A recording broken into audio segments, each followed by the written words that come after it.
देश के आज़ादी के अमृत महोत्सव में प्रवेश कर चुके हैं और आज हमने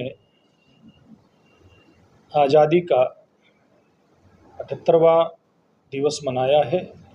पूरे देश के अंदर बहुत ही हर्ष और उल्लास के साथ आज इस दिन का सेलिब्रेशन पूरे देश में चल रहा है।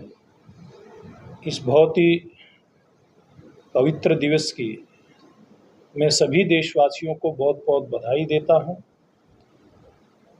और ये उम्मीद भी करता हूं कि जिन बलिदानों के बाद देश को आज़ादी मिली, देश की आज़ादी में सामाजिक और राजनीतिक आंदोलन महात्मा गांधी जी के नेतृत्व में लड़ा गया। सुभाष चंद्र बोस हो, शहीद भगत सिंह हो, शहीद उधम सिंह हो, शहीद राजगुरु हो, शहीद अशफाकुल्ला खां हो, लाखों हमारे देशवासियों ने आज़ादी दिलाने के लिए अपने प्राणों का बलिदान दिया। इसके साथ साथ जब भारत का विभाजन हुआ तो एक बड़ी विभीषिका भी भारतवर्ष ने सहन की। 10 लाख से ज़्यादा लोगों ने उसमें अपनी जान गंवाई। लाखों परिवार इससे प्रभावित हुए, विस्थापित हुए। एक बड़ी कीमत हमने आज़ादी की चुकाई। तो मैं सभी देशवासियों से आग्रह करना चाहूँगा कि बड़ी कीमत के बाद हम लोगों को आज़ादी मिली, इसलिए इस आज़ादी को संभाल करके रखना। आज़ाद भारत विकसित भारत बने, दुनिया में ऊंचाइयों को छुए, न केवल सैन्य ताकत के रूप में हमारा देश दुनिया का अग्रणी देश बने, बल्कि आर्थिक रूप में भी देश बुलंदियों को छुए। इस बात के लिए सब भारतवासियों को अपना योगदान करना चाहिए। देश में बहुत सारी बुराइयां हैं जो देश की प्रगति में बाधा का काम कर रही है। चाहे वो कई स्थानों पर युवाओं में देखने को मिलता है नशे की आदत, बहुत सारे संगठन, स्वयंसेवी संगठन, सरकारों के संगठन, सरकारें प्रत्यक्ष में अप्रत्यक्ष में लगी हुई है। लेकिन इसके लिए समाज को आगे आना चाहिए। इसी प्रकार से हमारे देश में बहुत सारी छोटी छोटी और बुराइयां हैं, चाहे वो छुआछूत के रूप में, ऊंच नीच के रूप में एक सामाजिक बुराई है, चाहे फिर देश का जो वातावरण प्रदूषित होकर के ग्लोबल वार्मिंग का एक असर देश के अंदर दिखाई देता है। इसमें हम सब लोगों को वृक्षारोपण करना चाहिए। इसी प्रकार से हम देखते हैं कि कहीं जल की बहुतायत है, जल की कहीं कमी दिखाई देती है, जल का अभाव दिखाई देता है।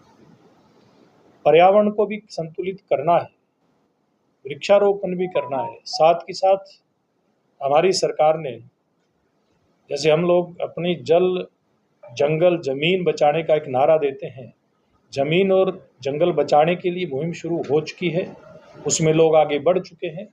लेकिन जो मुहिम हमारी सरकार ने जल बचाने के लिए की थी, पूर्व मुख्यमंत्री मनोहर लाल जी ने देश प्रदेश के हमारे निवासियों से आग्रह किया था कि जैसे मेरी ज़मीन मेरी विरासत है, उसको मैं अगली पीढ़ी को दे करके जाना चाहता हूँ, तो हम लोग, हमारा जल भी हमारी विरासत है, मेरा पानी मेरी विरासत।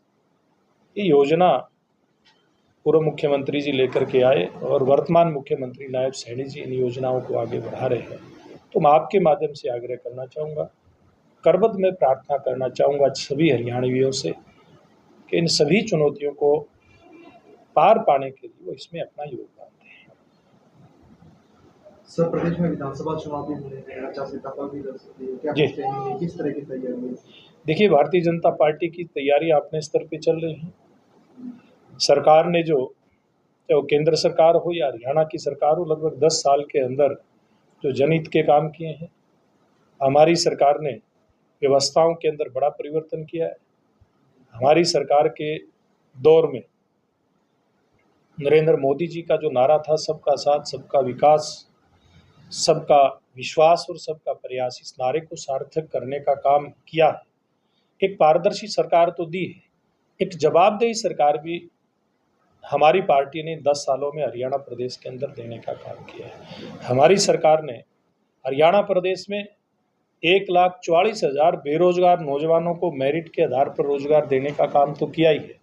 साथ ही जो विश्वास उठ गया था सरकारी व्यवस्थाओं से, खास करके युवाओं का, इस भर्ती प्रक्रिया से जो विश्वास उठ गया था, इस विश्वास को कायम करने का काम हमारे दोनों पूर्व मुख्यमंत्री और वर्तमान मुख्यमंत्री नायब सैनी जी के मार्गदर्शन में हुआ है। इसी प्रकार से पूर्व की सरकारों में हरियाणा प्रदेश किस प्रकार से कई बार जातिवाद के आग के अंदर जलता हुआ दिखाई दिया।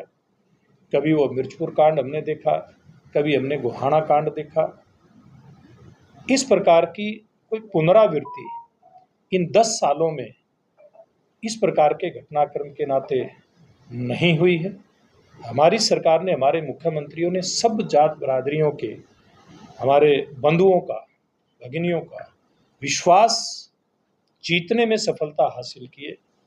हमारी सरकारों ने जहां किसानों को लाभकारी मूल्य देने का काम किया है, तो कृषि के काम में लगे हुए मजदूरों का भी ख्याल रखा है।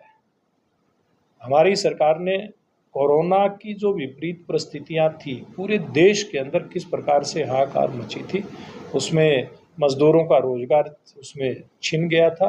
तो कोई भी ऐसा परिवार जो रोज कमाता और रोज खाता था, उसको अनाज के लिए, भोजन के लिए, उसको कहीं धक्के ना खाने पड़े, इसके लिए नरेंद्र मोदी जी ने 80 करोड़ से ज़्यादा देशवासियों के लिए मुफ्त में 5-5 किलो राशन परिवार के प्रत्येक सदस्य को देने का काम किया, जो आज भी चल रहा है।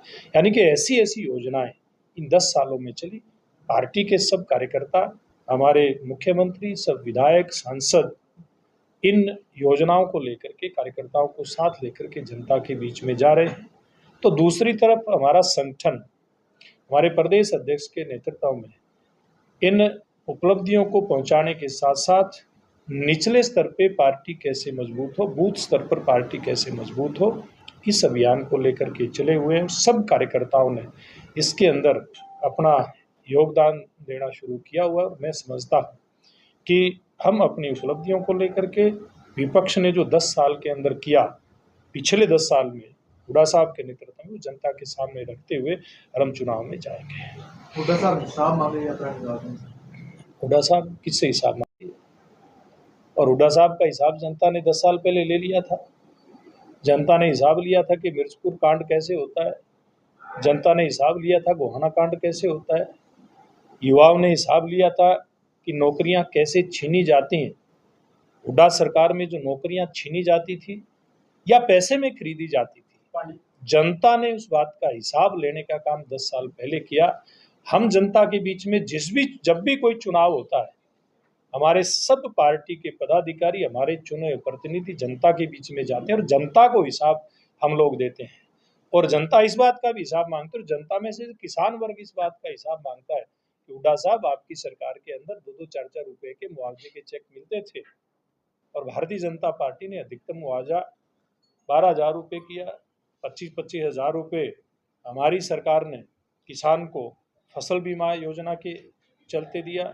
जब भी किसान की फसल का खराबा होता है, तो किसान को ये महसूस होता है कि हाँ, कोई सरकार, कोई मुखिया हमारे सिर के ऊपर खड़ा है, जो हमारे इस नुकसान का कहीं न कहीं भरपाई करने का काम करेगा। तो ये हिसाब भी हुड्डा साहब से हरियाणा की जनता मांगती है कि आप भी किसानों की हितैषी बनते थे, आपने नहीं किया जो भारतीय जनता पार्टी की सरकार ने करके दिखाया है। ऐसा हिसाब किताब जनता मांगती है, और वो गरीब भी मांगता है। वो गरीब परिवार हुड्डा साहब से हिसाब मांगता है कि अटल बिहारी वाजपेयी जी के राज में जो अंत्योदय अन्न योजना की शुरुआत हुई थी, पीले गुलाबी राशन कार्ड बने थे। आपकी सरकार में तो आपके चहेतों के पीले गुलाबी राशन कार्ड बनते थे।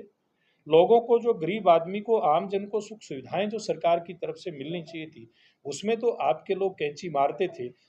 ये हिसाब भी जनता मांग रही है, और जनता को इस बात का और इस हिसाब की भी जानकारी है कि हमारी सरकारों ने सारी व्यवस्था को ऐसा पारदर्शी कर दिया ऑनलाइन करके कि सीधा डायरेक्ट बेनिफिट का जो ट्रांसफर होता है जरूरतमंद के परिवार में, उसके खाते के अंदर जो पैसा जाता है, ये सारे कैंची मार लोग अब बाहर हो गए।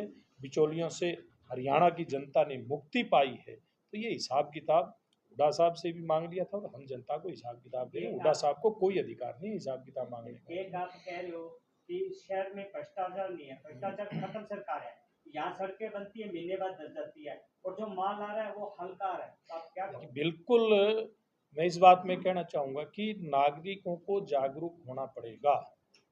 ये पहली ऐसी सरकार हरियाणा प्रदेश के अंदर बनी है जिसके मुख्यमंत्री जनता के बीच में जब जाते हैं और कोई शिकायत आती है इस प्रकार की, तो निश्चित रूप से उसके ऊपर कार्रवाई हो, ये बात सुनिश्चित की जाती है।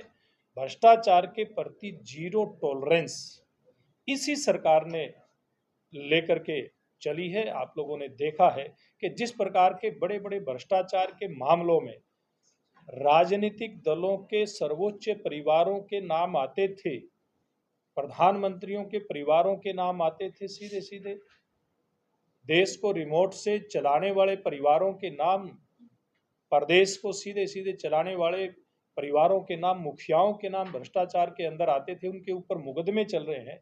देश के और प्रदेश के ऐसे नेता कुछ एक आपको जेल में दिखाई देते हैं, मुख्यमंत्री तक, और कुछ ऐसे मुखिया लोग बेल पर भी आपको दिखाई देते हैं। लेकिन केंद्र सरकार से लेकर के प्रदेश सरकार का कोई भी मुखिया, कोई भी उनका साथी सहयोगी आज भ्रष्टाचार के मामले में लिप्त नहीं है। मैं आपके माध्यम से ऐसे समाज सेवी संगठनों से, ऐसे जागरूक नागरिकों से ये अनुरोध भी करना चाहूँगा कि कहीं ऐसा कोई मामला आता है तो उपयुक्त लोगों के ध्यान में करवा करके, संज्ञान में ला करके सरकार की मंशा भी पूरी हो, ऐसे जो देश का विकास आम जन चाहता है उसकी मंशा भी पूरी हो, और उन लोगों के खिलाफ ना केवल लगाम लगे जो भ्रष्टाचार करते हैं, बल्कि उनके ऊपर सख्त से सख्त कार्रवाई हो, इसके लिए मिलकर के प्रयास करना चाहिए।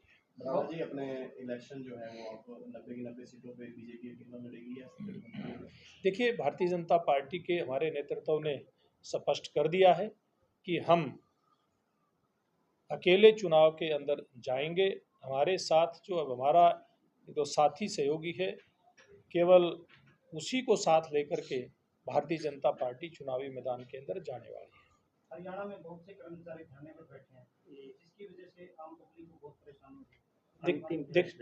देखिए, निश्चित रूप से हमारी सरकार ने जितना अन्य वर्गों का भला किया है, कर्मचारियों का भला भी मुझे लगता है बहुत हद तक किया है। किस प्रकार से हरियाणा प्रदेश के अंदर ये सरकार आने से पहले जो कांग्रेस के राज में ठेका प्रथा की शुरुआत हुई थी, वो शिक्षा के क्षेत्र से लेकर के अन्य विभागों में, और तलवार लटकती थी कर्मचारियों के ऊपर कि कब उनकी छुट्टी हो जाएगी, इससे मुक्ति दिलाने का काम भारतीय जनता पार्टी की सरकार ने किया। रोज रोज जो हटने का जो डर कर्मचारियों के ऊपर रहता था, सिर के ऊपर उनके तलवार लटकती थी, उसको खत्म करने का काम हमारी सरकार ने किया। हमारी सरकार ने सब कच्चे कर्मचारियों को उनका रोजगार सुनिश्चित रहे और उनको पक्के कर्मचारियों की तर्ज पर अन्य सुविधाएं भी मिलें, इस बात को सुनिश्चित करने का काम हमारी सरकार ने किया है।